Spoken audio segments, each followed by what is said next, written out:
は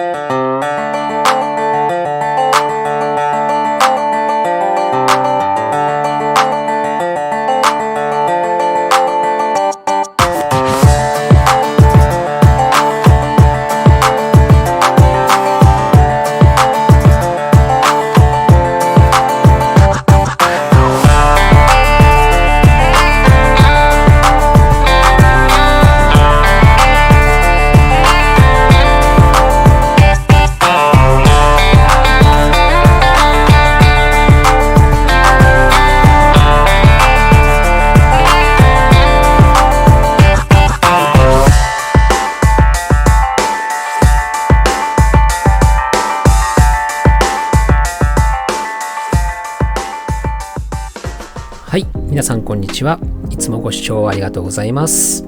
ラングラースピリッツのブルーベリーと申します。今日はアメリカで生まれました世界三大ジーンズの一つであるラングラーがどうやってここまで栄えることができたのか、最も後発であるラングラーが他の2つのブランドとどうやって差別化を図ることができたのか、歴史を振り返ってみたいと思います。ラングラーはとても複雑な歴史をたどっており、他の2ブランドと比べても非常に分かりづらいです。今回は少しでもラングラーの魅力を知っていただくために、現在2024年までの歴史を5つの項目に分けてお話ししたいと思います。とても古い歴史なので、中には正確でない箇所もあるかと思います。そこは定期的に更新していきたいと思っておりますので、お手柔らかにお願いいたします。それでは目次の方を紹介したいと思います。目次はこのように5つに分けました。第1章、1897年から1946年、世界最大のワークブランドブルーベル誕生。第2章、1947年から1959年、大戦後に生まれたラングラー、土台を築いたデザイナーロデオベン。第3章、1960年から1969年、13MWZ 登場とサイケデリックムーブメント。第4章、プロロデオ協会 PRCA が認めた 13MWZ、ラングラージャパンの誕生。第5章、1990年から現代、移りゆく日本国内のラングラーと、こんな感じです。それでは早速振り返ってみましょう。第1章、世界最大のワークブランドブルーベル誕生。1897年、チャーチル・クランプ・ハドソン、通称 CC ハドソンは20歳の頃に弟のホーマーを引き連れて生まれ故郷のテネシー州ウィリアムソンカウンティのスプリングヒル農場を後にします。彼らは東へ進み、コットン生産地として名高いノースカロライナ州グリーンズボロにたどり着きます。地元のオーバーオール製造工場で働きますが、工場は閉鎖となり、CC ハドソンは数台のミシンを買い取って会社を立ち上げることを決意し、独立することとなります。そしてサウスエルムストリートにあったコーブラザーズ食料品店のロフトにハドソンオーバーオールカンパニーが誕生します。1908年、食品卸売業者ジェリコグローセリーカンパニーが子会社としてビッグベンマニュファクチャリングカンパニーを設立します。ビッグベンは後にブルーベルと大きく関係するワークブランドとなります。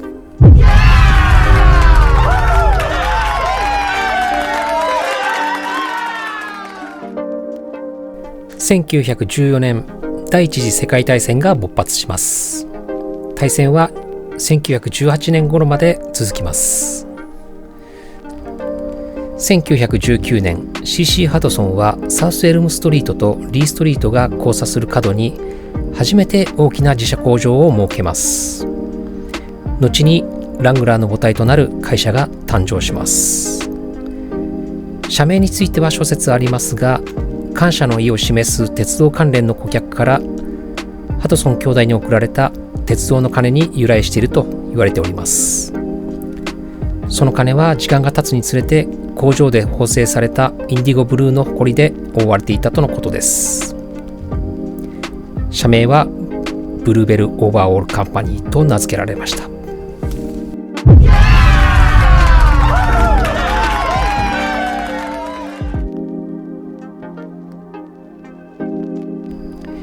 1926年、テネシー州のビッグベンマニュファクチャリングカンパニーがブルーベルオーバーオールを58万5000ドルで買収します。社名はビッグベンではなくブルーベルカンパニーという名を使用することとなります。CC ハドソンは売却後、ブルーベルのビジネスに関与することはありませんでした。1928年、サンフォードロックウッドクリートによって防縮加工サンフォライズドが考案されます。商標名サンフォライズドの由来も本人の名前から来ています。特許は1930年に取得されました。1936年、ブルーベルはサンフォライズドの特許を取得していたグローブスペーリアコーポレーション社を買収します。ブルーベルグローブマニュファクチャリングカンパニーとして出発することとなります。グローブスペリオール社の買収により、アメリカ合衆国の2大総合製造企業が統合され、世界最大のワークウェアメーカーが誕生することとなります。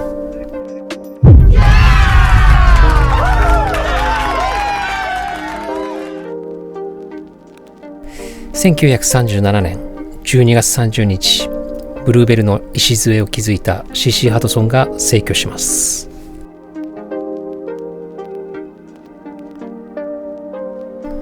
1937年、エドウィン・ A ・モリスはイリノイ州アビンドンの工場長としてブルーベルグローブマニュファクチャリングカンパニーに入社します。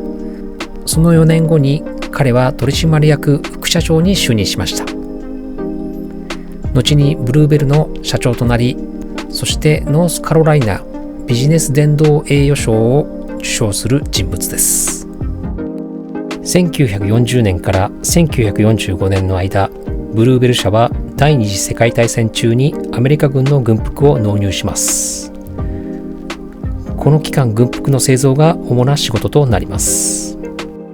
1941年、日本軍が真珠湾攻撃をすることで第二次世界大戦にアメリカが参戦します。1942年、戦争の影響で各社デニムの簡素化使用を余儀なくされます。1943年、リーバイス社のアーキュエイトステッチが商標登録され認可されます。1943年9月、ケイシー・ジョーンズ・カンパニーがアーミー・ネイビー・イー・アワードを受賞します。アーミー・ネイビー・イー・アワードとは、第二次世界大戦中に生産施設が優秀な功績を残した企業・組織に贈られる栄誉です。戦争が終わるまでにこの賞を獲得した関連企業は8万5000社以上のうちわずか 5% に過ぎませんでした。1944年2月1日、ブルーベルは作業服のメーカーであるケイシー・ジョーンズ・カンパニーを買収します。ブルーベル社の当時の社長 JC フォックスからは、ケイシー・ジョーンズのブランドが広く販売されている地域で継続して販売を続けると述べました。ケイシー・ジョーンズ・カンパニーを買収することで、ケイシー・ジョーンズがほぼ使用していなかったブランドの利用権利も得ることとなります。そのブランド名こそがラングラーでした。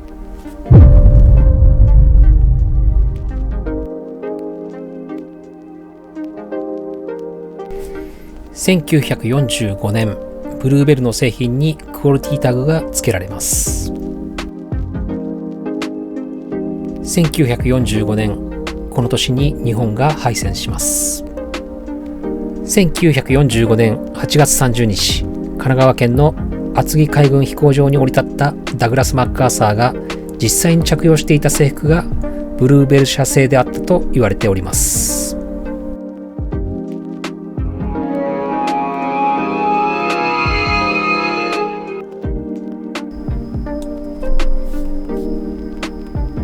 はい、いかがだったでしょうか。今回は第1章ということで CC ハドソンがブルーベルを立ち上げるところからブルーベルがラングラーブランドを所有するあたりまでの振り返りでした。こうやって振り返ってみると改めて複雑な道のりをたどっており、理解に苦しむ場所がいくつかありました。簡単ですがチャートを作ってみました。ブルーベルは買収に買収を重ねて大きくなった会社というのがわかります。今回動画を作るにあたり、海外サイトやら図書館やらいろいろ調べましたが、まだまだ知らないことがたくさんあるんだろうなと思います。動画の最初の方でサウスエルムストリートにあったコーブラザーズ食料品店を紹介したと思います。屋根裏に CC ハドソンが最初に立ち上げた会社、ハドソンオーバーオールカンパニーの場所でした。この跡地が今どうなっているのか調べたところ、ハドソンズヒルという雑貨屋のセレクトショップがあることが分かりました。こだわりのあるオリジナル製品もたくさんあるのですが、その中でも目を引くのがハドソンオーバーオールカンパニーという名前がついたカバーオールです。これは実際に見てみたいですね。非常に気になります。お店の柄の T シャツとかもあり、ラングラー好きな人にお土産で買っていったら間違いなく喜ばれそうです。当時の建物の雰囲気も保たれており、いつか聖地巡礼で行けたらいいななんて思いました。概要欄にリンクを貼り付けておきますので、ぜひチェックしてみてください。次は第2章、大戦後に生まれたラングラー。土台を築いたデザイナーロデオ・ベン、1947年からになりますが、